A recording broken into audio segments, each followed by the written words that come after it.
উনি সত্য নবী হলে তো প্রথম দিন উত্তর দিয়ে দিতে পারতো, পারে না কেন? এটা থেকে বোঝা যাচ্ছে তিনি আসলে মিথ্যাবাদী। 15 দিন রাসূল সাল্লাল্লাহু আলাইহি ওয়াসাল্লামের জন্য এত বিব্রতকর পরিস্থিতি আর ছিল না। 15 দিন পর আল্লাহ তাআলা আয়াত নাযিল করলেন, ওয়ালা তাকুলান্না বিশাইইন ইন্নী ফাইলুন যালিকা গাদা ইল্লা আইয়াশা আল্লাহ। অর্থাৎ হে নবী, ভবিষ্যতের কোনো কাজে যখন ওয়াদা দিবেন, কমিটমেন্ট করবেন, আপনি আইয়াশা আল্লাহ মানে ইনশাআল্লাহ বলা ছাড়া কখনো দিবেন না। রাসূল সাল্লাল্লাহু আলাইহি ওয়াসাল্লামকে শিক্ষা দেওয়ার মধ্যে দিয়ে বেসিক্যালি আল্লাহ তাআলা গোটা মুসলিম উম্মাহকে শিক্ষা দিলেন, আমাদেরকে শিক্ষা দিলেন, যাতে আমরা ভবিষ্যতের কাজে আগে ইনশাআল্লাহ বলি। তো রাসূল সাল্লাল্লাহু আলাইহি ওয়াসাল্লাম লেসনটা পেলেন। এরপর আল্লাহ তাআলা উত্তর জানিয়ে দিলেন, আম হাসিবতা আন্না আসহাবাল কাহফি ওয়ার রাকিম কানু মিন আয়াতিনা আজাবা। টানা 2 পৃষ্ঠা উত্তর দিলেন আসহাবুল কাহফ কারা। তাওরাত, জাবুর, ইনজিলে কোথাও এত বিস্তারিত উত্তর নাই আসহাবে কাহফের ব্যাপারে। আল্লাহ তাআলা আল কাহফ, সূরাতুল কাহফ নামে গুহাবাসীদের নামে একটা সূরা দিলেন, বিস্তারিত 2 পৃষ্ঠায় বর্ণনা করলেন তারা কারা। কুরাইশরা তো তাআজ্জুব বনে গেল, ঘটনা কি? মুহাম্মদের উত্তর কিভাবে জানলো? সে তো কারো কাছে পড়ে নাই, লেখে নাই, এই দেশের বাইরেও কোথাও যায় নাই। দ্বিতীয় প্রশ্ন ছিল যুলকারনাইনকে আল্লাহ আয়াত নাযিল করলেন, ওয়ায়াসআলুনাকা আন যিল কারনাইন কুল সাআতলু আলাইকুম মিনহু যিকরা। টানা আল্লাহ তাআলা প্রায় 1.5 পৃষ্ঠা, 1 পৃষ্ঠারও বেশি যুলকারনাইনের ঘটনা শোনালেন।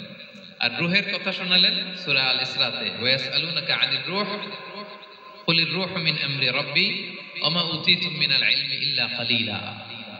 রূহ এটা আল্লাহর স্পেশাল একটা অর্ডার, আল্লাহর আদেশে এটা ঢুকে আল্লাহর আদেশে বের হয়। এটা কেউ ছুঁতে পারে না, ধরতে পারে না, দেখতে পারে না। এটা আল্লাহর পক্ষ থেকে একটা মিরাকেল।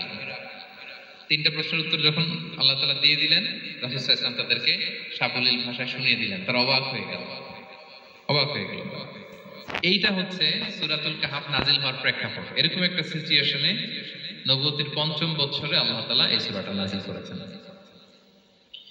এই সূরার কিছু ফজিলত আছে। রাসূল সাল্লাল্লাহু আলাইহি ওয়াসাল্লাম জুমার দিনে এই সূরাটা আমাদেরকে তেলাওয়াত করতে বলেছেন। আপনারা তেলাওয়াত করেন তো? সূরা কাহফ যদি জেনে না থাকেন আজকে থেকে করবেন। রাসূল সাল্লাল্লাহু আলাইহি ওয়াসাল্লাম বলেছেন যে জুমার দিনে যে এই সূরা কাহফ তেলাওয়াত করবে, মান ক্বারা সূরাতাল কাহফি ফি ইয়াউমিল জুমআতি আদাআ লাহু মিনান নূরি মা বাইনাল জুমআতাইন। 2 জুমার মাঝখানে আল্লাহ তাআলা এই জুমার সময়টাকে তার জন্য আলোকিত করে দেয়। কি করে দেয়? আলোকিত করে দেয়। একটা নূর তার জন্য সেট করে, এই নূর তাকে হেদায়েতের পথে অবশিষ্ট রাখে। এটা হচ্ছে একটা। তাহলে জুমার দিন আমরা সূরা কাহফ তেলাওয়াত করব, মনে করি এটা সুন্নাহ। জুমার দিনের সুন্নাহগুলোর মধ্যে থেকে একটা সুন্নাহ হচ্ছে সূরা কাহফ তেলাওয়াত করা।